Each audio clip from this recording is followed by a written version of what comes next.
Kia ora, hello, haere mai, and welcome to this, an animated anti-flatter video. Now firstly, I want to apologise that it is an animated video and not our usual live action Yuri drinking Lance Corporal defending style video. But things here at the Anti-Flatter house, they're just not quite kosher yet, especially after our break-in from douchebag McGee. Now, today's video, we've got someone really special for you. Someone who thinks they're tough enough to take on Anti-Flatter by calling themselves the Anti-Globe. Let's see what this fool's got, shall we?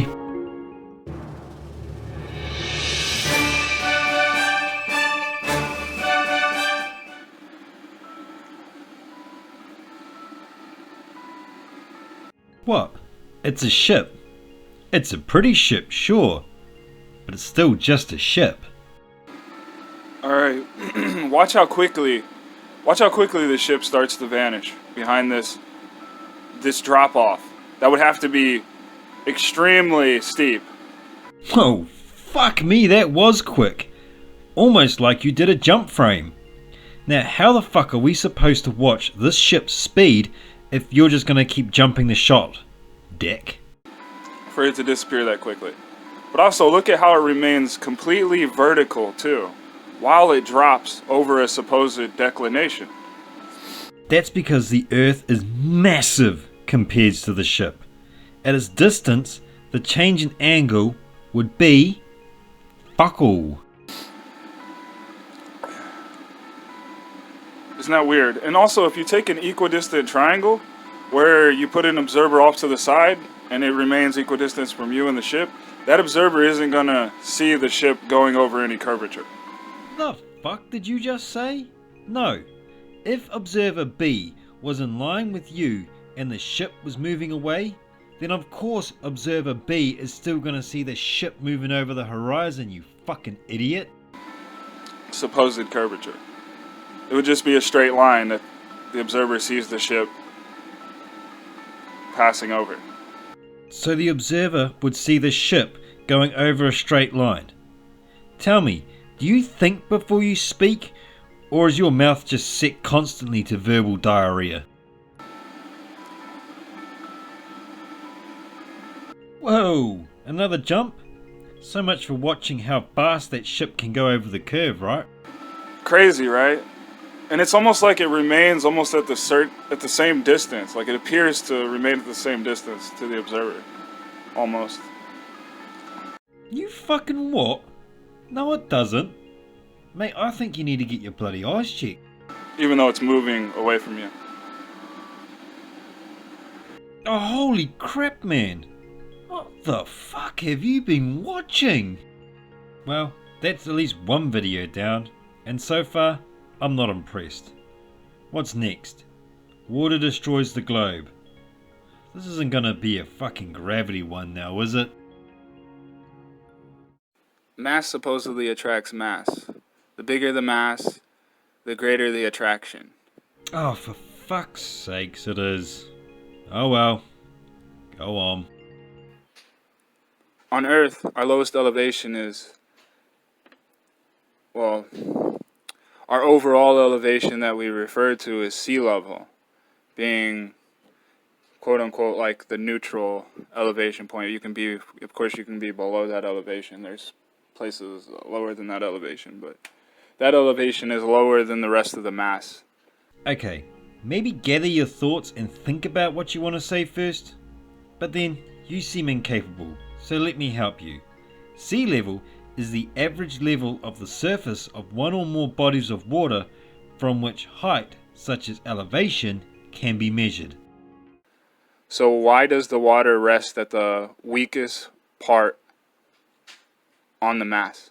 Why does the mass care if it's a spear or not?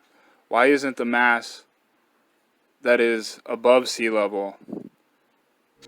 Okay, that's a reasonable question. It's about quantity.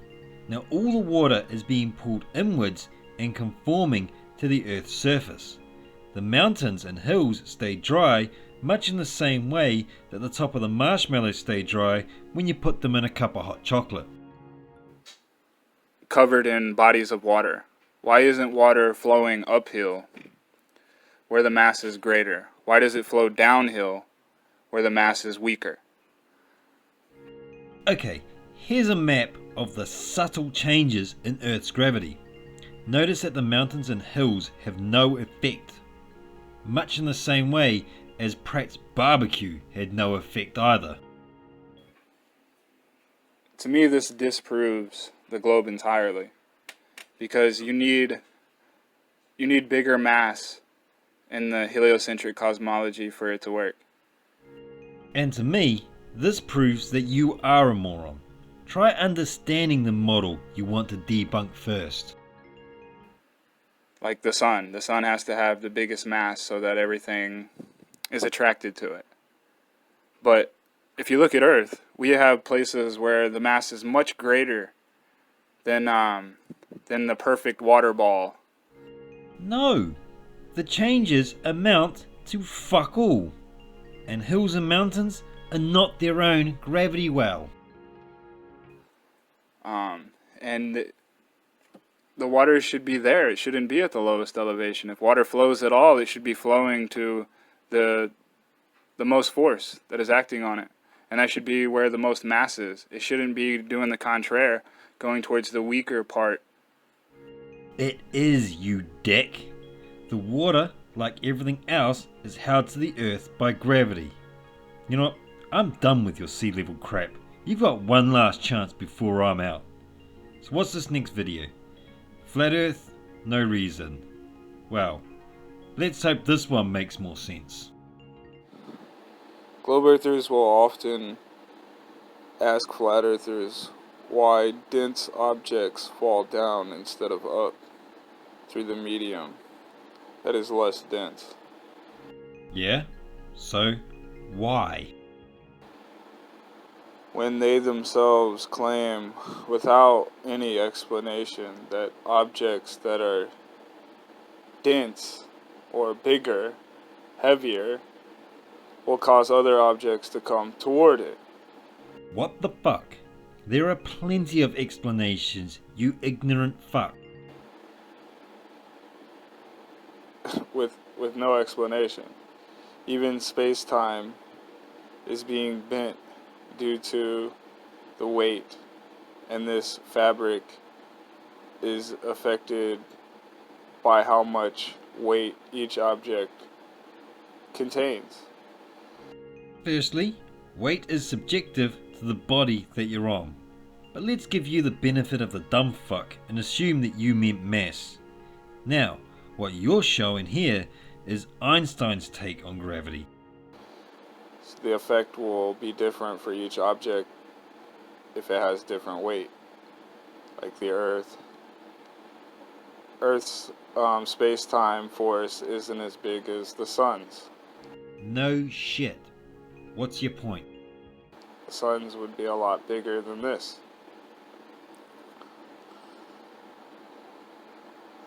So it's basically the same thing.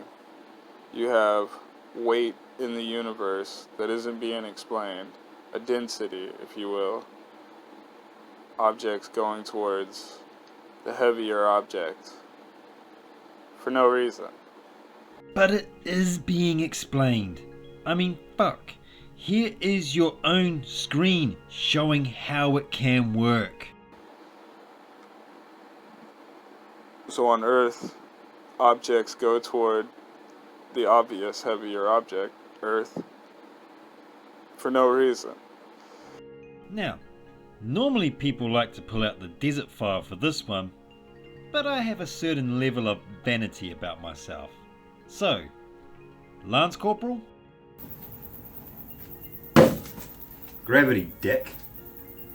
But yet they think flat earthers need to have a reason when they themselves do not. Just because they utter a word, gravity, doesn't mean that they answered the question. Touche. But when the word gravity is then followed up with, here, follow this link and it'll explain gravity to you, it's a lot more than, hey look, I have an egg. They did not. That's not an explanation. It's merely their imagination and what they think is happening. But the same thing can be said for flat earthers. They are saying the density of the object is falling through the less dense medium. Difference is, we can back our shit. Whether as flat earthers, they just talk shit. And they don't have to have an explanation either. They're giving you a description, details of the situation, the effect of what is happening, just like the globe earther did, with the balls that are bigger and smaller. Except they're not. It's just nonsense spilled out of the mouth, normally in the form of a word salad, or in your case, verbal diarrhea. And you know what? Fuck it, that's 3 strikes. You're done. Man, with a name like Antiglobe, I had high hopes. But it turns out, you're just another muppet. Now that's it. So, thank you everyone for watching and making it to the end. If you liked this video, then please, give it a thumbs up. If you're new here, then by all means, check out some of the other videos that we've done. You might actually enjoy them, and if you do, we would really appreciate that subscription. But until next time, ka kite.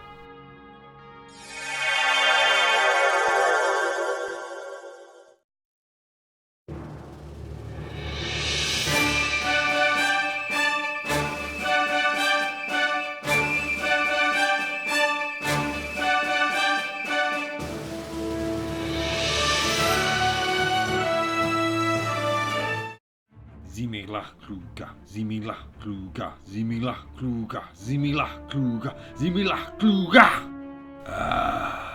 Now we have the first stone. Just another 5 more. Then, not even the shivers can stop us.